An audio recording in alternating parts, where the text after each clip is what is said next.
So we're back again with another low viewed video. And the reason again that I want to bring this up is to showcase the fact that you have these echo chambers. And again, a lot of these women are either both black or they are, quote, African, but they all have the same exact type of disdain, right? Or disliking or loathing when it deals with black men. Now, the other thing I want to also add in is that nobody's trying to dismiss the small experiences that you have some black women who just so happen to have. But I would like to say that everybody has experiences, but it only seems important when it is from one side.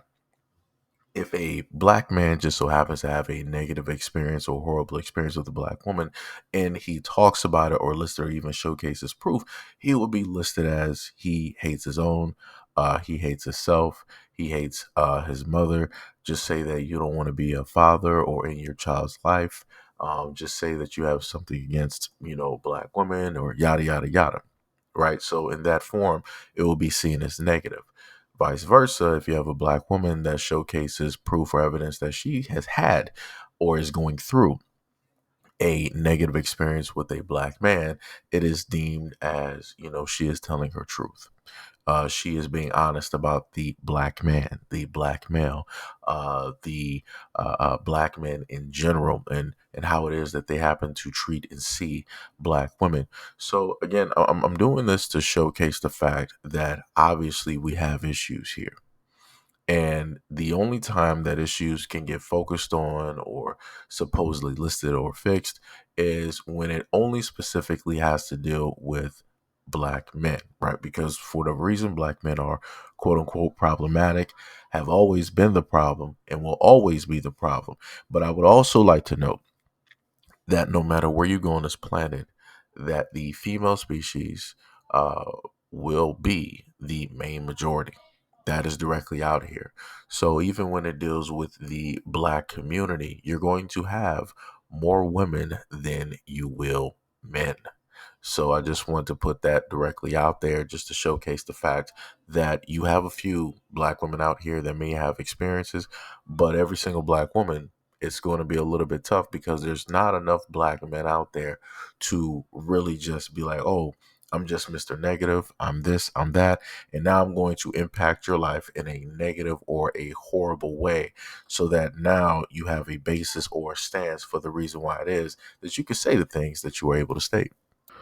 So, for one of the comments that we have, or at least the list, this woman stated this: they use that excuse because we don't let them get away with playing with us, right to our faces, for one. Truth be told, black men have made black women cold and hardened, and then they get upset when they don't act like the queens they think black women should act as. Next one, she said, it's sad that so many black men use the excuse of black women don't even like us when it's quite literally the other way around.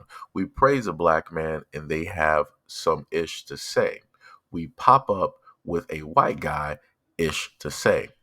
Black women are race loyalists, unlike black men. Black men create babies with these women and then go to other races, but wonder why black women are left with far less behavior and other dysfunctions. Probably the only race in the world doing the most of the race mixing. So I'm just trying to figure out, remember, out of the whole world, now Africa has a billion, South America has a billion, China has a billion, India has a billion. So I'm just trying to figure out um, where on the planet do black men go in order to do the quote unquote race mixing as much as the woman here is trying to say that black men do? Because last time I checked, anytime that there is a conversation referencing black men, people everywhere want to say that black men are the brokest out of the world. Black men have, no money. They have no leadership. They have no jobs. They have, no community. Black men don't have an education. Black men don't have cars or house. Right? People want to say that just, black men have nothing. People want to say that black men have nothing to offer at all. And even in this conversation, the only thing that it seems that she wants to state that black men have to offer is the fact that they are men and they're able to reproduce. And by way of that, they continuously do this, and they do it with both women in the black community and women all over, therefore causing the race mixing across the planet. It's a little bit confusing to me to hear and to see this, in words, right? It's a difference when you hear some audio somewhere, but then to actually see somebody write this, it's like, where did you get any of your numbers in order to say what it is? Like, where are the stats? Because the other thing too is that, the whole thing of, black men are not loyalists when it deals with black women. I'm a little bit confused there, because even when I was growing up, the main thing that I've ever seen in my life was black men with black women and black women with black men. When you look at the black community, that's what you tend to see. When you walk out, that's what you tend to see. What I'm noticing is that when people want to have a perspective, or when they want to find something negative to say, this is when they want to shift their view. They want to skew the view, and they only want to focus on men that are dating women of other races. And the interesting thing about that is that 9 times out of 10, the men that are dating women of other races aren't even focused on the women that are speaking. They don't even know that they exist. They don't know who they are, where they come from, or anything like that. They're simply minding their own business. You'll also have women that will tend to focus on black male celebrities that are dating outside, or NFL stars that are dating outside. And that's a small minority when you deal with the whole of black men. When you look at other black male celebrities, you see that they are married to black women, that they have black families, right? That they are surrounded by black people. When you look at other black men in the black community, you will either notice that either A, the black man is single, or B, the black man is with a black woman, or dating, or maybe engaged or married to a black woman. So I'm a little bit confused on how it is that I can happen to see this, and I can break it down, and I can, look at things and put them where they need to be placed. But you have other people out here that like to generalize and try to make it seem that it is the whole of one side of the community, when realistically it's a small minority that you decide yourself to focus on, so that you have some type of reason in order to hate, right? Or to dislike, or to loathe, so that you can have this echo chamber where you don't feel so alone, right? So we have this. It was never about value. You're less impressionable and malleable the older you get. Men don't care about what women bring to the table. They care if they can control you. I never understood the whole women lose value as they age thing, because in what sense? LMAO. The older I get, the more money I make, the more beautiful I get, and the smarter I get. I'm easily more valuable at 29 than ever was at, say, 22. Black women will continue to support and put money on his and other pockets, because they hope that one day, far, far away, black men will finally accept them back into the community, as long as we just accept, get over it, and never speak or retaliate on the abuse by their hands. And then the comment she was responding to: Kelly Rowland is a DV victim and still supports Chris Brown. That's how little black women like themselves, and how much they love abusive and predatory black men. Self-worth where? Black women don't know her. Next, a lot of them like the idea of community and being anti abuse, but they turn a blind eye when it's all said and done. We grew up with our elders calling young girls fast. The normalization of abuse against black women and girls is inevitable at this point. So I guess we're going to break this down one by one, possibly. Um, okay. So men normally do not care about what a woman is, in a sense, doing. If you're doing things for yourself, that's great, right? Because people have to understand, at the end of the day, whatever a man does, he's not just doing it for himself. He's doing it for the whole of the relationship, the whole of the family. So if a man is working a corporate job or whatnot or whatever, 9 times out of 10, that's not going to just benefit himself. That's going to benefit everybody. That's going to benefit the family. That's going to benefit his wife. That's going to benefit the community, right? Normally, if a woman decides that she wants to educate, or if she wants to open up a business, that is solely going to benefit her. She's not doing it for the betterment of the community. She's doing it for her, which is completely cool and great, right? No problem. But again, there are different levels. Men upgrade and educate and get a lot of these jobs because they know the value that it brings. They know that they're going to be able to support. They know that they're going to be able to carry. They know that they're going to be able to uplift and also teach whatever it is that they just so happen to learn, right? It's all for the progression of all, not just one sole person. Again, I'm just going by my definition, how I look at it, um, and even how it is that I have, I guess you could say, moved in conversations or what have you, right? And these are also the things that I have seen in life, right? Where, shout out to Mr. Thomas, looking at him and his family and looking at how what he has done is still doing to this day. Because to my knowledge, I want to say he is still working at the plant. And I want to say this brother's probably about like, 70s, right? But everything that he did was for the family, right? All of the back-breaking work, the labor, the many hours away from the house, it wasn't for him, right? He was doing this for the family. He was doing this because he knows that if he has a type of value there that is going to be able to foster something, it's going to be able to help something grow, right? So this is why Mr. Thomas has, a great family. This is why he has, his two sons. This is why he has his great wife, right? This is why everything is everything. This is why they have the home in the neighborhood that they are in, because he didn't just do this for, him. He did this for, the whole, right? The other comment underneath that, where they stated that losing value. Now this is the thing. Now, if this one is a little bit different because people want to go at this different ways. When you have certain men talk about losing value, they're talking about, reproduction. They're talking about the way that a woman looks, right?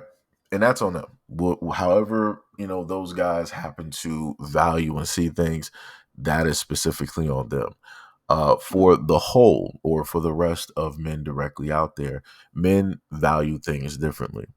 A woman is deemed beautiful if she is respectable, right? If she gives a man respect, right? If she is not trying to talk down or talk negatively, if she's not, let's say, in a way trying to see the man as a type of competition or anything of that nature. Like if you have a loving woman directly out there, a man would be ecstatic. A man would be happy to have that woman, right? But if you have other women out there, for example, some of the ones that state that they are independent, don't need a man, and you see them always trying to argue with a guy, guys are not trying to argue with that. They're not even trying to be around that, because that's not going to do anything. That's not going to uplift the relationship. If you as a guy are in that type of arena, where you have those out there that see you as competition, when really there is no competition to begin with. The only put it like this, right? Men have competition with other men. Women have competition with other women. At no point in time ever in life should there ever be a point where a woman sees a man as competition, or a man sees a woman as competition. When you get to that point, the whole world is basically cooked. It is pretty much done. It's over for everything. Because again, everybody has their place where they need to be. Everybody has their square where they need to be. There should be no mismatch or trying to hopscotch or whatever it is that you want to sit up there and call it. That's not how that works. right? Never at a point in time in my life have I ever looked at, let's say when I was growing up, I never looked at a young girl as some type of competition. Never at any type of job that I've ever worked have I looked at a woman as competition. The only competition that I have realistically is myself and the other men out here, because I want to do better. Right. If I see a guy that's working as a CEO or whatnot, or whatever, it's like, man, that dude is doing a good job. Like, what can I do to better myself in order to get to, that situation? Right. That's the mentality that you have. And within that, going back to the previous context of the conversation, you would want a woman that is like, that sees you trying to get somewhere, and she is there with you, right? She's there to, in a sense, back you up, give you that support, the positive, reinforcement and things, of that nature. Not saying that that's directly a man automatically 100% needs that, right? I'm just saying that the little bit that, women just so happen to give, it helps out a lot, right? It means a lot. So again, you have, different groupings of women directly out here. You have those that will love, that will care, that will respect, that will support, men, or the man that they are with. And you have others out here that clearly won't and don't. The other thing I wanted to add is the fact that what the woman said, where she was like, she feels more valuable at 29 than she did at 22. Now, I'm going to feel like that. I'm going to list that as a self reflection, and everybody has those. That's completely, fine and cool. If she feels that she didn't have anything of value at 22, again, that is on her to specifically feel that way. I'm pretty sure that other people out there have more than likely spotted some things that she had of value. Maybe she was great at conversation. She could have been a debater, such as a lawyer, or something of that nature. Maybe she might have been athletic. She could have potentially ran track, right? Or she could have done a variety of other things. Maybe she was great at some type of fashion or art. Maybe she might have, at the time of being 22, been great at leadership. The problem is that a lot of people don't realize the type of value or the worth that they have at a certain point in life. They happen to see this a little bit later. Right. So again, I'm not saying that the woman here is incorrect about herself. I'm just simply saying that I've noticed that a lot of people at the time, even when they do have people that are willing to invest, that are talking positively into them, they don't take that. They don't notice that. They don't pay attention to it because they're so hardwired at the time to listen to the negative and to deem that as love. So because of that, they're going to forego all the positive reinforcement from parents, from friends, from coworkers, from teachers, or even complete strangers. And they're going to focus on all of the negative stuff that people are, going to tell them, because that negative reinforcement reads to them as a type of love. Right. So I'm going to try to make this an all in one shot here. Right. So the last three comments that you just so happen to see are dealing specifically with Chris Brown. And this is a conversation, for whatever reason, that you still have women talking about to this day, even though Rihanna is completely over it, in whatever way, fashion, or form. She's forgiven Chris Brown because she's also showed up and been around Chris Brown even after the incident. And still, for whatever reason, you have filter black women that want to hate, loathe, and dislike Chris Brown. Obviously, it's not enough, because Chris Brown can go all across the United States and he can charge, whatever amounts of money. And women are going to buy those tickets and go take those pictures to be with Chris Brown, or to get whatever pictures that they want to sit up there and take with Chris Brown. So it's a little bit confusing to me.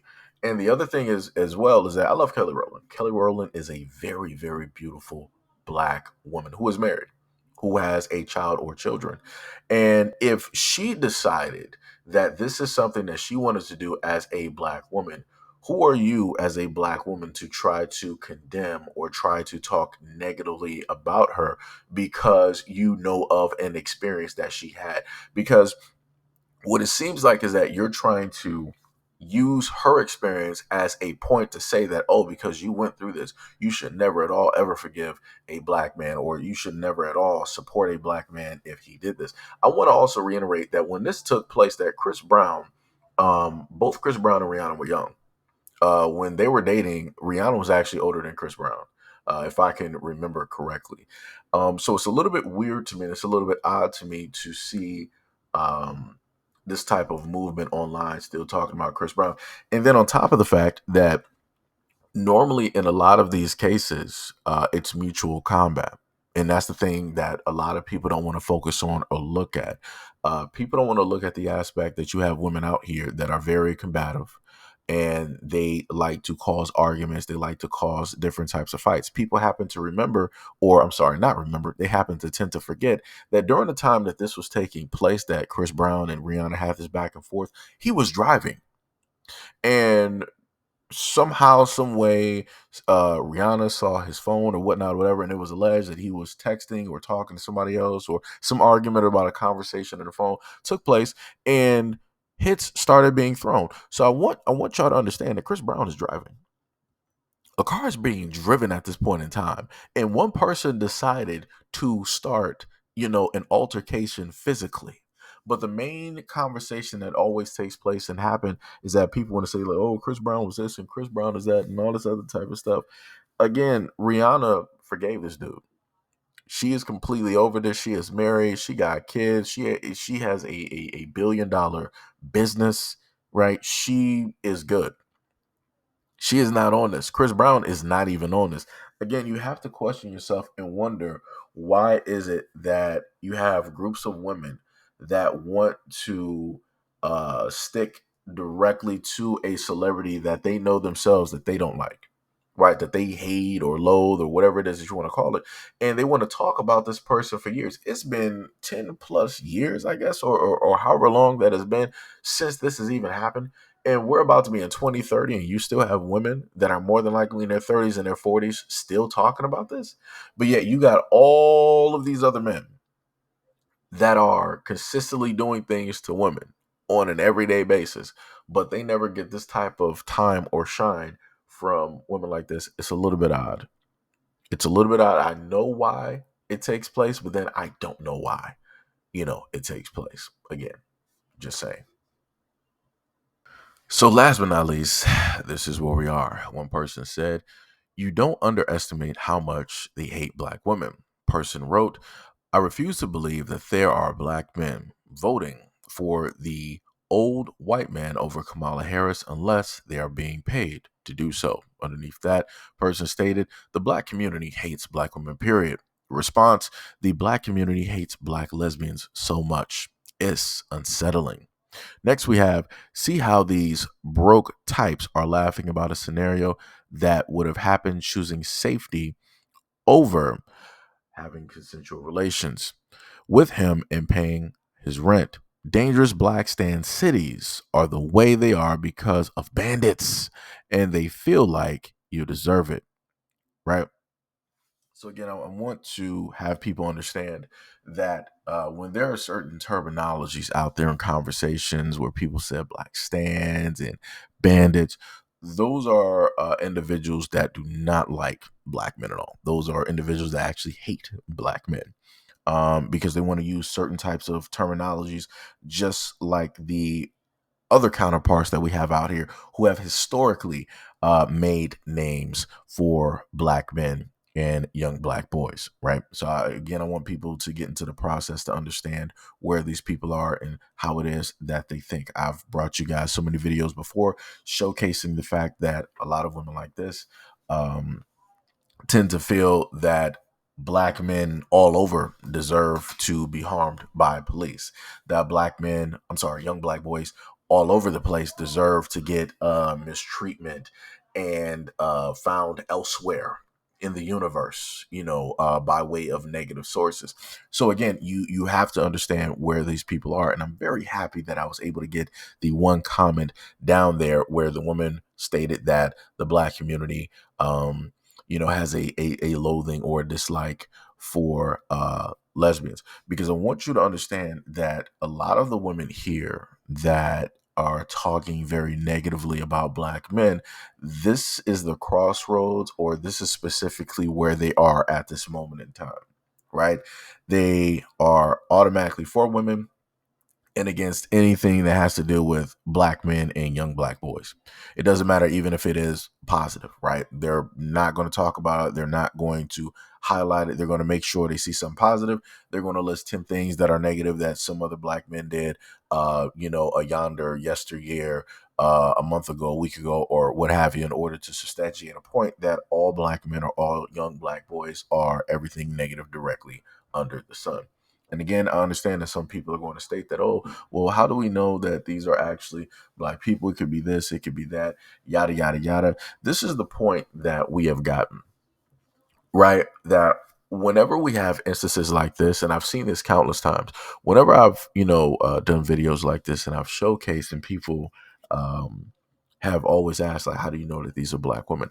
I never get the exact same energy when I happen to showcase black men, saying anything negative about the community or anything negative about black kids or the black family or whatnot. I never happen to get that because automatically it's deemed as believable, right? Because people have been programmed to understand that, hey, if we show you an image of a black man, he did it. It's automatically 100%. There is no proof needed. But if you show the reverse in the same context, it's like, black women aren't naturally like this. This isn't something that they naturally do. We need more proof. We need to look more in depth. We need to see if, this is people doing some type of black fishing or cyber black facing or what have you. Like I said, people have to understand how programming works, because whoever is doing the programming at this moment in time, they're doing an incredible job. Kudos to you. You're doing a beautiful, incredible job programming groups of people to basically identify one thing and then to only question another thing because they haven't been programmed to see that one thing as something negative. It's incredible. It is incredible to see it and it's incredible to understand it. But it's also incredible to know the fact that you can point this out to people and they still won't see it. They still won't understand it. Um, and like I said, it just is what it is. The funniest thing also about the top comment is the fact that you don't hear them saying that they can't believe that there are black women actually voting for Trump, because there are black women voting for Trump. But nobody wants to bring that into question. Nobody wants to talk about that or list that as a type of thing when it realistically is. You have black female Republicans who have primarily only voted for white men to rule and to be empowered. But yet, that's not a question. That's not looked at as hating themselves or being against their community or their people or whatnot or whatever. It's just looked at as a person that is intelligent, that is logical, that is voting. On the other end, if you are a black man and you just so happen to vote Republican and you're voting for Trump or whoever, then you are you deemed. I'm sorry, I was going to say doomed. Well, technically, you are doomed. You are, in a sense, doomed or deemed to be a type of person that is uneducated. You are looked at as less than. All of your decisions throughout life are now questionable, and you're not educated enough to have these conversations and yada, yada, yada. Again, whoever is doing the programming out here, they are doing an impeccable, they are doing an incredible job. Again, kudos to you. Kudos to you, because it's crazy. It's 100% crazy. And, it further shows how easy it is just with a little bit of something to formulate a divide. Because at the end of the day, I guess this is where I'm trying to get to with the video. At the end of the day, you have women all over the world that have negative interactions and far, far, far worse reactions with their own men than black women do with black men. But yet you don't see those women, even with social media, even with TikTok, IG, wherever. And everybody pretty much has cell phones. Even with all of that, you don't see those other cultures of women coming out in droves, formulating think pieces and doing the same thing that you see black women doing. And I've stated before, even when it deals with white women and them having their online discrepancies and arguments with white men, it's not as loud. It's not as loud. You might see it, you might hear about it, but it's not going to be the main focal point, because white women know at the end of the day that in order for them to survive and strive and thrive, they need to sit up there and have the quote unquote fixture of white men. They need the housing of white men. They need the infrastructure of white men in order to prevail the way that they want to prevail. Even if that means that they have to set back themselves or give up certain rights, white women are willing to do that just to have the whole structure as it is. But anyways, let me know what you guys think about this video and everything that I stated in the comment description below. And as always, peace, love, and stay tuned for the next video.